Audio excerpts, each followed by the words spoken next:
Allô Marie, c'est Sandra qui vous appelle. Elle aimerait bien savoir si son employeur a le droit de l'obliger à prendre 3 semaines de congé pour garder ses enfants. Ah oui, Sandra n'a pas de solution de garde. Son centre social est fermé pendant les vacances et son employeur refuse tout simplement de lui accorder le chômage partiel. Elle a accepté de prendre 1 semaine de congé, mais elle dit non, pour les 2 autres, je ne veux pas poser toutes mes vacances, donc donnez-moi du chômage partiel. Mais l'employeur refuse. Alors, est-ce que l'employeur peut l'obliger à poser 2 semaines de congé supplémentaires? La réponse est non.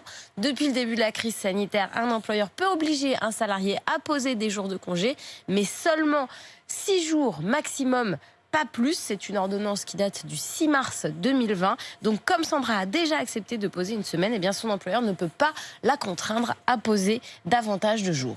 Donc, le patron de Sandra est obligé de lui accorder le chômage partiel. Malheureusement, non. Ce serait trop simple. Il doit forcément y avoir une discussion entre les deux parties. Un salarié ne peut pas imposer le chômage partiel à son employeur. Donc, il faut absolument qu'ils se mettent d'accord. Donc alors, attendez.